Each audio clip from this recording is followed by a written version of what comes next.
तथा भक्तिमती बहना।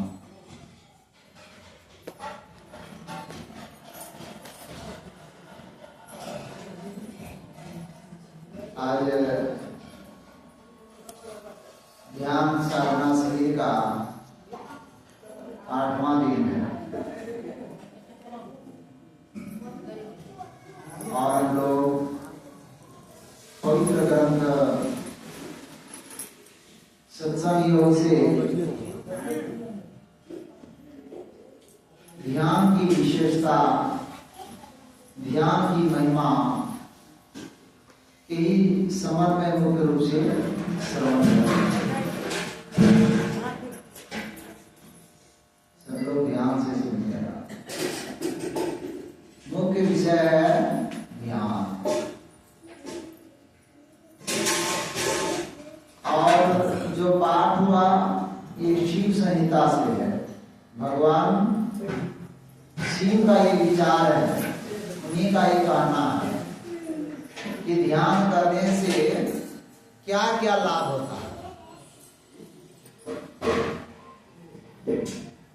तो उसमें हम लोग सुन रहे थे, यह करोति सदा ध्यानम माज्ञा पद्मस्य गोविदम पूर्व जन्म कृतम कर्मम विनश्येद विरोधः। कहा कि जो पुरुष सर्वदा ये ध्यान करता है, कहाँ, कौन सा ध्यान? तो कहा कि जो शिव नेत्र, जिसको हम लोग दृष्टि योग की क्रिया है,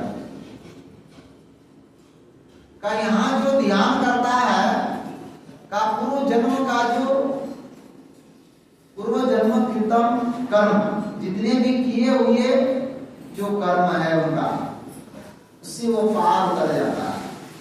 और सुन रहे थे, यह स्थित सदा योगी ध्यानम कुर्या निरंतरम तदा करोति प्रतिमाम प्रतिजापम अर्धवम। और जो इस ध्यान को करता है, यानी जो दृष्टि योग की क्रिया करता है, उसके लिए का ये जो प्रतिमा पूजा जो है का ये उनके लिए समझिए कि व्यर्थ है। ये कौन का है? कि भगवान शंकर की वाणी है। उसके लिए कोई दूसरी पूजा पाठ करने की जरूरत नहीं है। समझिए कि उसके लिए व्यर्थ ही है, क्योंकि पूजा पाठ, बाहरी पूजा पाठ क्यों किया जाता है? भगवान शंकर की पूजा करते हैं, काली मैया की पूजा करते हैं, हनुमान जी की पूजा करते हैं। क्यों पूजा करते हैं? पूजा इसलिए होती है कि जो हमारा मन क्या है, इस नाम रूपात्मक इस जगत में फंसा हुआ है, विभिन्न रूपों में हमारा मन फंसा हुआ है, विभिन्न नामों में फंसा हुआ है। तो उससे जब तक हम सिमटेंगे नहीं, तो वो आज्ञा चक्र का जो ध्यान, इसके बारे में हम लोग सुन रहे थे, नासनम सिद्धा सदृशं न कुंभा सदृशं बलम न खेचरी समा मुद्रा न नादा सदृशो लय। वो ध्यान नहीं हो सकता है। इसीलिए कहा कि सबसे पहले क्या करना होगा? सिमटाव का साधन करना पड़ेगा। हम आप का इस संसार में क्या हुआ है? फैलाव हो गया है। हम आप समझिए कि पसर गए हैं। जिस प्रकार कोई अनाज पानी को, अनाज को जैसे हम लोग क्या करते हैं, पसार देते हैं, धूप में सुखाते हैं, उसी प्रकार हमारा जो मन है इस संसार में फैल गया, हमारी वृत्ति फैल गई है। तो जब तक सिमटेंगे नहीं, जब तक सिमटाव का साधन नहीं करेंगे, जब तक तब तक ऊर्ध्वगति नहीं होगी। इसीलिए का सिमटाव के साधन के लिए ही क्या करते हैं? पूजा पाठ करते हैं। ये स्थूल पूजा है। कहेंगे कि स्थूल पूजा व्यर्थ कहा, ऐसी बात नहीं है।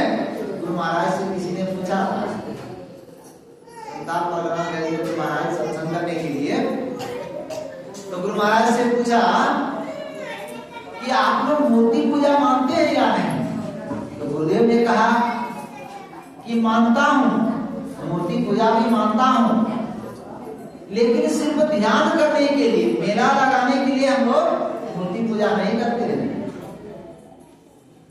और अभी का जो उद्देश्य है कि मूर्ति पूजा किस लिए, तो मेला लगाना है, दुकान लगाना है, इससे पैसा कमाना है। लेकिन मूर्ति पूजा गुरुदेव ने कहा कि इसलिए कि मन का सिमटाव के लिए। तो विभिन्न रूपों में आपका मन फंसा हुआ है, बटा हुआ है, तो सभी रूपों को हटा करके एक रूप में लाना है। आप जिनकी पूजा करते हैं, चाहे आप छठ मैया की पूजा करते हैं, तो आपको करना क्या पड़ेगा? छठ मैया का ही ध्यान करना पड़ेगा, उनका जो मंत्र है उस मंत्र का जाप करना पड़ेगा। काली माता की पूजा करते हैं तो काली माँ का जो मंत्र है उस मंत्र का जाप, और काली मैया का जो रूप है उसका ध्यान करना पड़ेगा। आप लोग बहुत शोरगुल करते हैं, चुपचाप भोजन बना रहे हैं, सुनिए भी कम से कम, इतना व्यस्त है कि कोई। श्री सद्गुरु महाराज की जय। सब कोई सुनिए ध्यान लगा करके, बहुत महत्वपूर्ण सवाल है।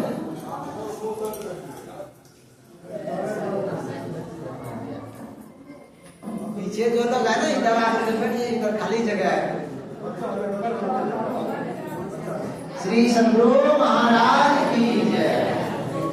तो मैं कह रहा था कि आप जिस मंत्र का जाप करते हैं उसी रूप का आप ध्यान करेंगे, तब सिमटाव होगा। और ऐसा नहीं कि आज हम काली मैया की पूजा किए, काली पूजा का समय आया, काली पूजा कर लिए, फिर कल दुर्गा पूजा आ गई तो फिर दुर्गा मैया की पूजा करने लगे।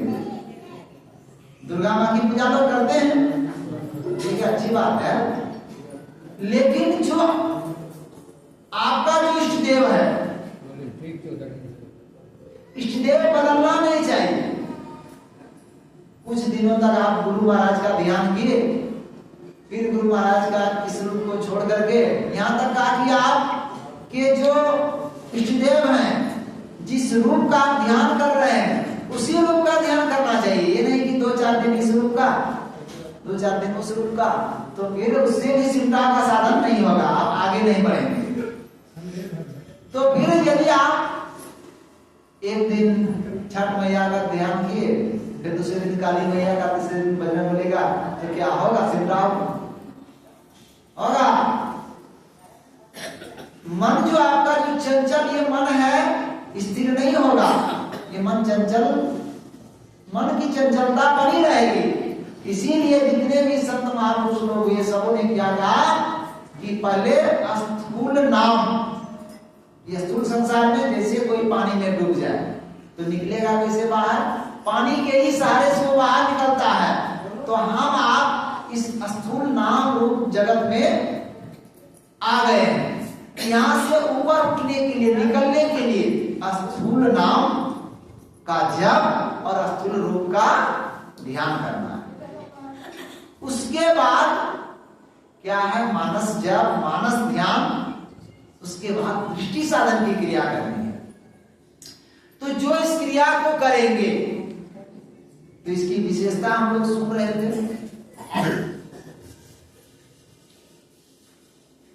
कि जो इस ध्यान को जो पुरुष मतलब यहां सिर्फ पुरुष के लिए का ऐसी बात नहीं, जितने साधक साधिकाएं सब, यदि आप इस आज्ञा चक्र में इस ध्यान को जो निरंतर करता है, तो पूर्व जन्म के जितने किए हुए जो पाप है का निर्विघ्न उससे ऊपर उठ जाता है। उससे पाप का जो कर्म है उस कर्म के फल से वो बच जाता है।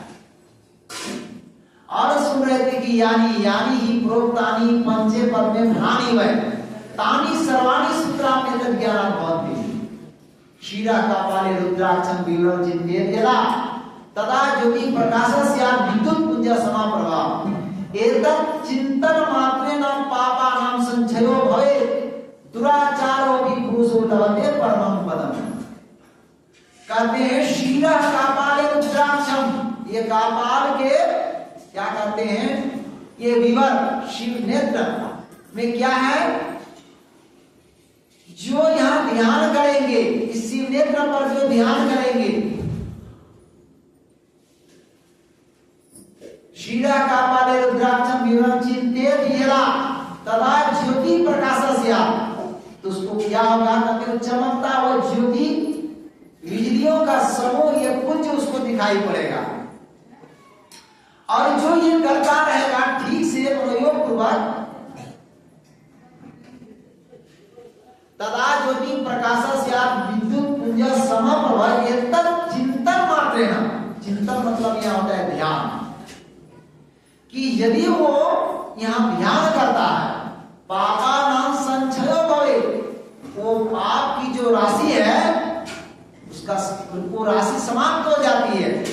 और यहां तक कहा कि दुराचारो अपि पुरुषो, दुराचारो भी पुरुषो लभते परमं पदम, दुराचारी व्यक्ति भी उस परम पद को वो प्राप्त कर लेता है। कब? तो जब ये ध्यान करता है। और सुन ही रहते कि बहुत दिनों से सुनते आ रहे हैं कि एक लुटेरा था जो वन में, सुनी संत की वाणी, वाल्मीकि बन गए आदि कवि, वन विदित विज्ञानी। ये ऐसे ऐसे लुटेरा, ऐसा हत्यारा, अंगुलीमाल, इस सब का नाम आप लोग सुने होंगे, लेकिन संतों के सानिध्य में आया, ज्ञान सीख करके वो ध्यान किया। कौन? ये बाहरी ध्यान नहीं, दही चूड़ा वाला ये ध्यान नहीं। बहुत लोग कहते इसी को ध्यान मान लेते, लेकिन ये ध्यान नहीं जो भगवान शिव ने कहा कि जो इसके बारे में सुन रहे थे, कि आज्ञा चक्र का ध्यान, जिसको दृष्टि योग संतों ने कहा, और विभिन्न नामों से भी इसको कहा गया, सगले नसीला, और अपने अपने ऐसे संतों ने अलग अलग नाम से भी कहा गया।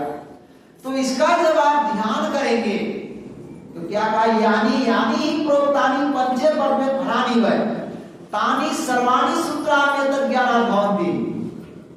कहा कि जो जो फल पंच पद्मों का जो जो फल कहा गया, वो सिर्फ आज्ञा चक्र के ध्यान से वो फल उनको मिल जाता है। क्या समझे भाई? कि जो जो फल ये कहा गया, मतलब यहां कहा गया कि जो हमारा ये शरीर है, ये शरीर दो भागों में विभक्त है। संतों ने कहा कि आंख से नीचे क्या है,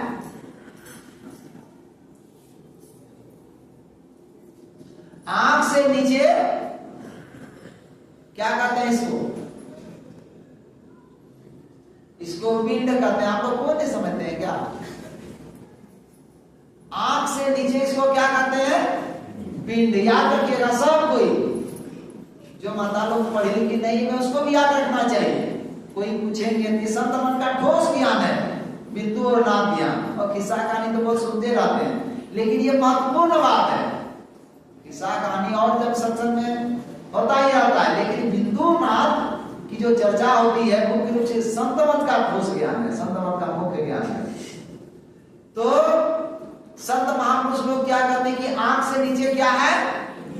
पिंड है, और आंख से ऊपर उसको क्या कहेंगे? ब्रह्मांड कहते हैं। तो हम आपका वासा कहां है? जागृत में बराबर ये सुनते आ रहे हैं, कई दिनों से सुन रहे हैं। जागृत का जीव का वासा जागृत में कहा? दोनों आंखों के बीच आज्ञा चक्र में। जागृत स्वप्ने तथा जीवो गच्छते पुनः नेत्रस्थं, नेत्रस्थं जागरितं विज्ञान कंठे स्वप्नम समाविते। स्वप्न में कहा कंठ में, सुषुप्ति में हृदय में, और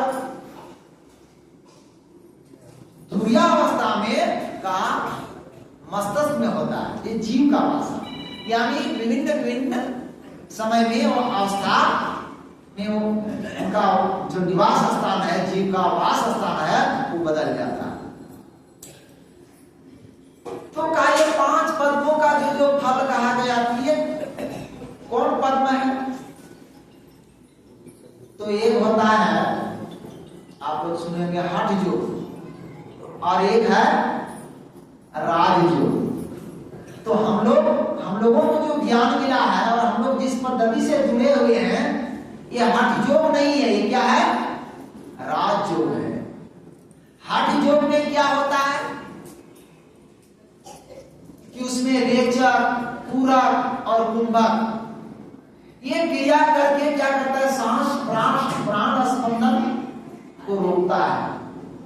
और इसमें भी गुरु महाराज ने जो इसकी व्याख्या की है कि प्राण की गति, प्राण स्पंदन बंद हो ही जाए। कब?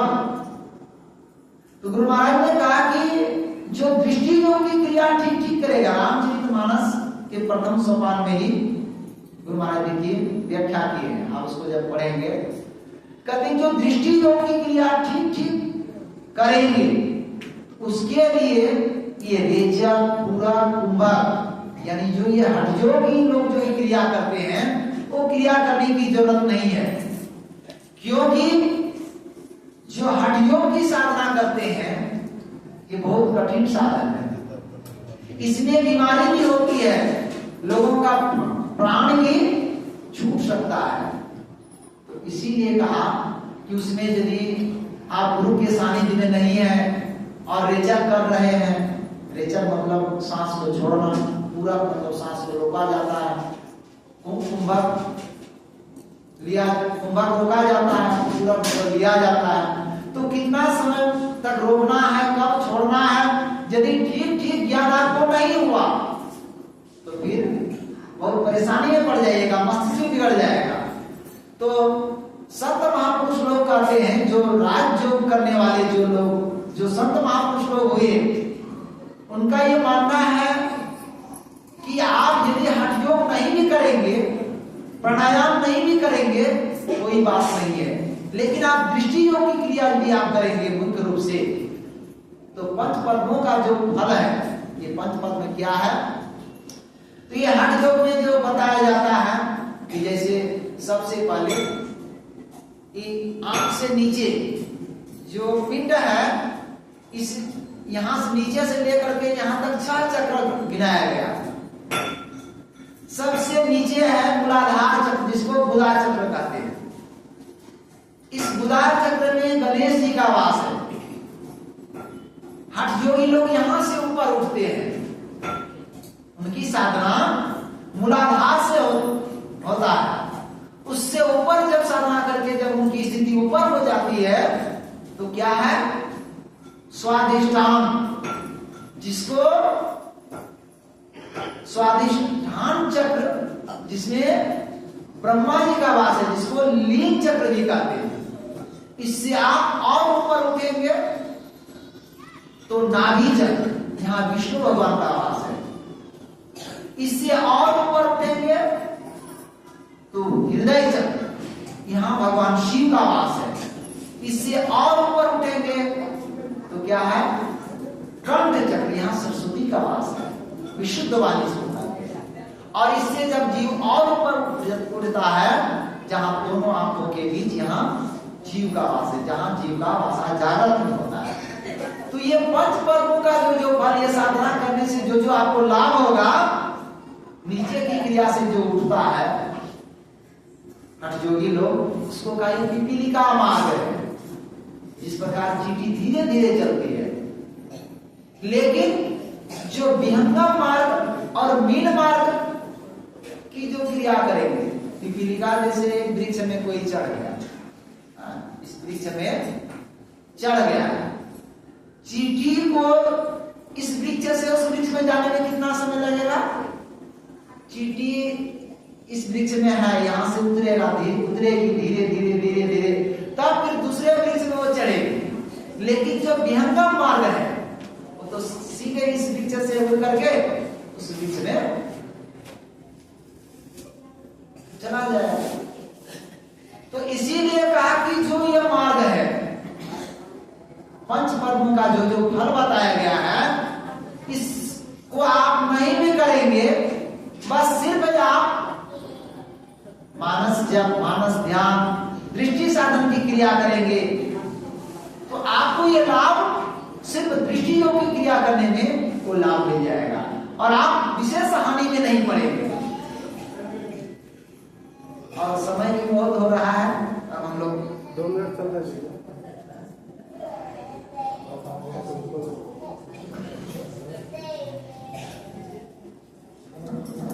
आ गए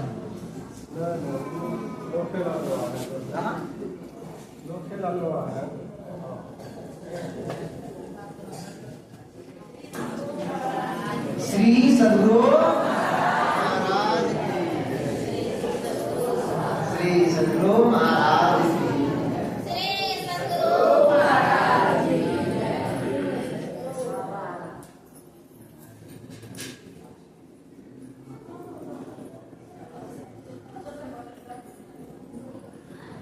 हाँ, तो मैं कह रहा था कि इस शरीर